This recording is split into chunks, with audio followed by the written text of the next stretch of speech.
Hello student, this is Palladebari, your host, and you are watching Palladebari classes. In this video, we will discuss the third chapter of Business Studies class 11th, Private, Public and Global Enterprises. This is the part 2 of the chapter, Private, Public and Global Enterprises. If you have not seen the earlier video, it's a request, please see it so that the thing will be much more clear. In this video, we will discuss changing role of public sector, MNCs, joint ventures, and public-private partnership.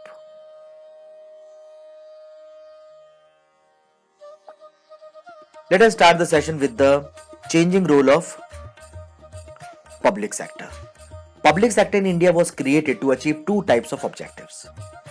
Number one, to pace up the economic growth of the country, and second, to achieve more equitable distribution of income and wealth. But the role and the importance of the public sector has changed with time. Its role over a period can be summarized as follows. First is development of infrastructure. At the time of independence, India suffered from acute shortage of heavy industries such as engineering, iron and steel, oil, heavy machineries, etc. But because of huge investment requirement, because of long gestation period, the private sector was not willing to enter in these areas.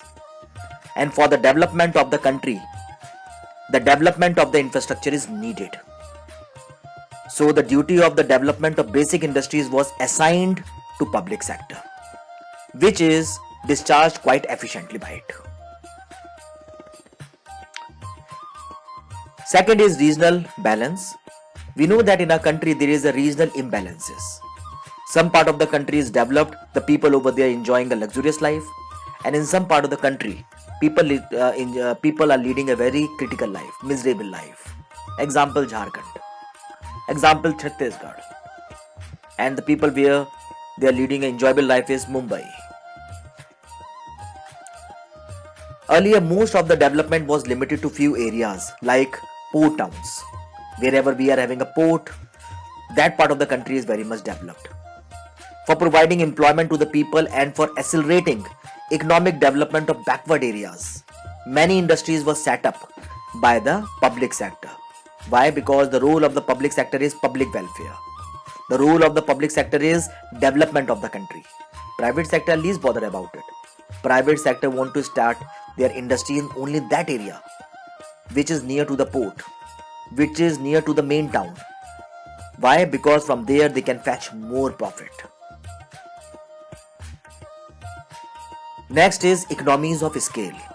In certain industries like electric power, plant, natural gas, etc., huge capital and large base are required to function economically.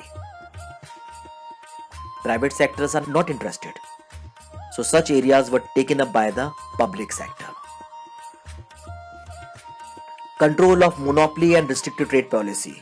These enterprises were also established to provide competition to private sectors, to check their monopolies and to restrict trade practices so that the condition of the consumer should not be deteriorated. The government want that the condition of the consumer should be better off. So just to check their restricted entry, just to check their monopoly, the public sectors are playing the leading role. For the development of the country, the government started the import substitution policy. Public enterprises were also engaged in the production of capital goods, which were earlier imported from other countries. At the same time, public sector companies like STC and MMTC have played an important role in expanding export of the country. Let us see the public sector reforms. In the Industrial Policy 1991, the Government of India introduced 4 major reforms in the public sector. First is reduction in the number of industries reserved for public sector. The number was reduced from 17 to 8. Later on, the number was reduced to 3 in the year 2001. These 3 industries were atomic energy, arms and rail transport. Rest of the area is now open for the private sectors. The second reform is memorandum of undertaking. Under this, government laid down performance target for public sector and gives greater autonomy to hold the management, but held accountable for the specific result. The next is disinvestment. Equity shares of the public enterprises were sold to private sectors. It was expected that this would lead to improved managerial performance and better financial discipline. The fourth is reconstruction and revival. All the public sector SIC units were referred to Board of Industrial and Financial Reconstruction. Units which were potentially viable were reconstructed, and which could not be revived were closed down by the board. Next topic is multinational companies or the global enterprises. Multinational companies may be defined as the company that has business operation in several countries by having its factories, branches, offices in those countries, but it has its headquarter in one country in which it is incorporated. Example: Philips, Coca-Cola, etc. So what is MNCs? Company having the branches in different part of the country. Let us see the features of the MNCs. The first feature is huge capital resources. The MNC has the huge capital resources.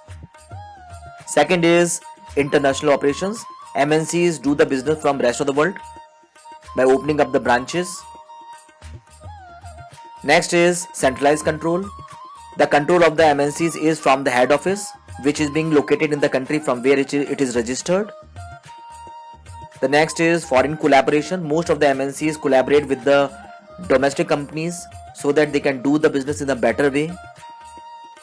The next is advanced technologies. MNCs use the advanced technologies so that they can chase the competitions in the domestic countries. Next is product innovations.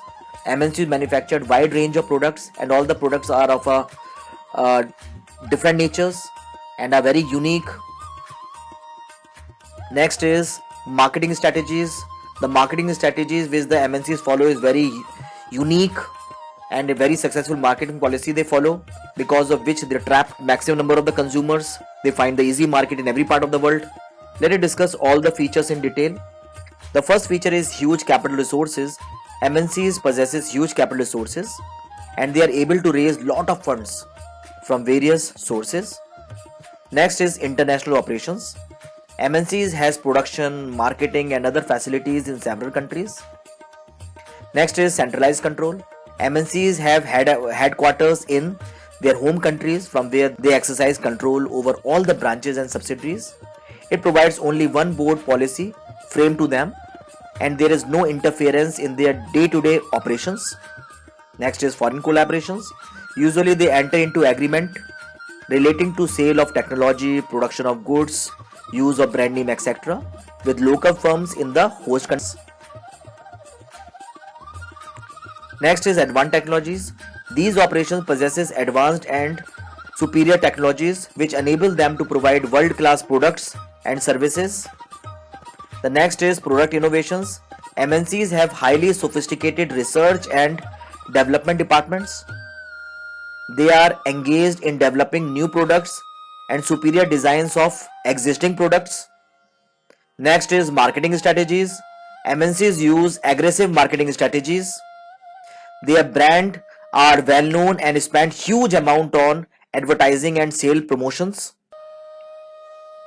Let us discuss the next topic, that is joint ventures. Let us see the meaning. When two or more independent firms together establish a new enterprise by pooling their capital, technology and expertise, it is called a joint venture. Example: Hero Cycle of India and Honda Motor Company of Japan jointly established Hero Honda. Similarly, Suzuki Motors of Japan and Maruti of Government of India come together to form Maruti Udyog. Let us discuss the features. The first is specific purposes. Second is agreement. Third is specific durations. Fourth is structure of joint venture. And fifth is profit sharing. Let us discuss all the features. First is specific purposes. Parties created joint ventures keeping predetermined purpose in mind. They generally state this purpose clearly in their agreement. Next is agreement. The parties to a joint venture, that is co-ventures, generally execute a written agreement between them. Next is specific durations. Since all the joint ventures are created for a specific purpose, they generally come to an end once that purpose is fulfilled. Next is structure of joint ventures. Parties can create a joint ventures by exercising control on any of the following. They can exercise control on the assets, can exercise control on operations or entity itself. Next is profit sharing. The parties always agree on the ratio in which they share their profit and losses. It is mentioned in the agreement. Let us discuss the merits of the joint venture. Greater resource and capacity. In the case of joint venture, 1 is not 2, 1 is 11.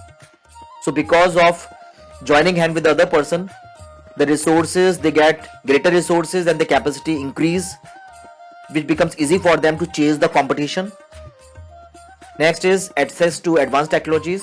Because of joint ventures, the person having less knowledge of the advanced technologies now get the access to the advanced technologies. Next is access to new market. Because of joint ventures, the companies of a developed nations get market in a developing nations. Next is innovations. Because of joint ventures, innovations created, innovations get developed. Next is low cost of production. Because of joint ventures, efficient number of the employees increased, technologies get updated, because of which the wastage get minimized and the manufacturing cost reduces.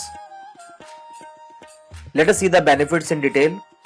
The first is greater resources and capacity. In a joint venture, the resources and capacity of 2 or more firms are combined, which enables it to grow quickly and efficiently. Next is access to advanced technologies. It provides access to advanced technologies of production, which increases efficiency and then helps in reduction in cost and improvement in quality of product. Next is access to new markets and distribution of network. A foreign companies gain access to the vast Indian market by entering into a joint venture with the Indian company. Next is innovations. Foreign partners in joint ventures have the ideas and technologies to develop innovative products and services. Next is low cost of production. Raw materials and labors are comparatively cheap in developing countries. So if one partner is from developing country, they can be benefited by the low cost of production. Next is well-known brand name. When one party has well-established brands and goodwill, the other party get the benefits. Product of such brand names can be easily launched in the market. Let us discuss the next topic, that is public-private partnership. It means an enterprise in which a project or services is financed and operated through a partnership of government and the private enterprises. Let us see the features. It facilitates partnership between the public sectors and the private sectors.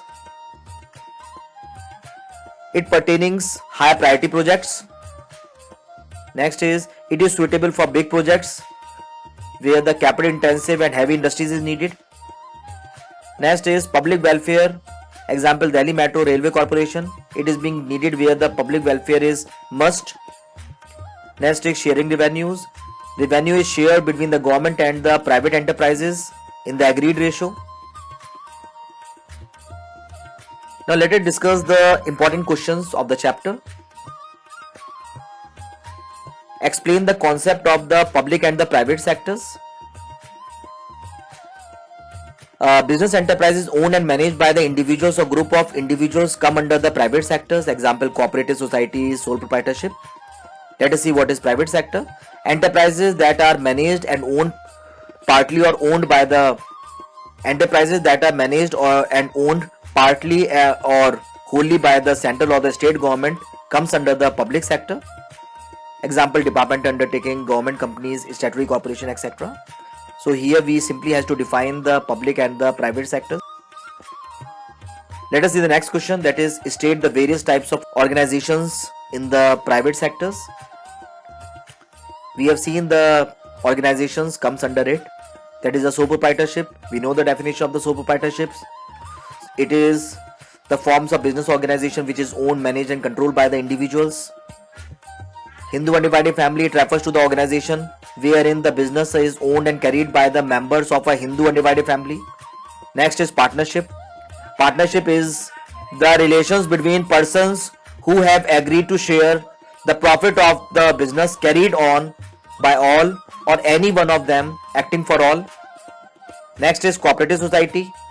Cooperative society is a voluntary association of persons who join together with the motive of welfare of the members. Next is joint stock company. A company is an association of persons formed for carrying out business activities and has a legal status independent of its members. Next is multinational companies. An MNC is a company whose business operates from rest of the world. Next question is, what are the different kinds of organization that comes under the public sector? And we have studied three organizations. One is departmental undertakings. This is the oldest and the traditional forms of business enterprises. It is managed by the government officials as one of the government department. A statutory corporation is a corporate body with a separate legal existence set up under a special act of the parliament. Next is the government company. According to the Indian Companies Act 1956, government company means any company in which at least more than 51% of the share paid up capital or the shares are held by the government or by any of the state government or partly by the central and partly by the state governments. Next is name the list of some enterprises under the public sectors and classify them. The list might be given to us and we simply has to tell whether it is a statutory corporation of the government companies. It is very important question. Most of the time the question may be asked. The next question which can be asked is, why is the government company form of organization preferred to other types of public sectors? The reason why the government company form of organization is preferred to other types of public sectors are as follows. Number one, three reasons are there. Number one, it has a separate legal entity. Second is, it enjoys autonomy in all managerial decisions. Third is, government company can be established by fulfilling the requirement of the Indian Companies Act. That is why the government company forms of organization prefer to other types in the public sector. Let us see the next question. How does the government maintain a regional balance in the country? A public enterprise are set up to provide industrial growth in those regions that have the least industrial activity. This helps to accelerate economic development, provide employment to the workforce and develop a huge industrial base. In this manner, the government maintains a regional balance in the. Next question, why are global enterprises considered superior to other business enterprises? Here we have to tell the merits of the MNCs, huge capital resources, because in the case of the global enterprises considered superior. Why? Because huge capital resources are there. Most of the time they get the following collaboration. They are using the advanced technologies. They manufacture innovative products. Their marketing strategies are such through which they can easily capture the market in a short period. Because of these reasons, global companies are preferred. Next is, what are the benefits of entering in the joint venture? Here we have to write down the benefits of the joint venture. The first is reduced competition. When we enter in the joint venture, the first benefit is the competition get reduced. If you made a joint venture with your competitor, definitely the competition is reduced. Second is reduced risk. High risk involved in new and the innovative ventures can be reduced when two companies join together, because in that case the risk will be divided among two people. Advanced technologies, by joining hands with the foreign companies, Indian companies get the benefits of the advanced technologies. Large capital, because of joining hands, the problem of shortage of capital will be minimized. Next is reducing cost. By making use of the economies of scale, the problem of reduction in cost will get minimized. That's all I have in this video. Thanks for watching. God bless you all.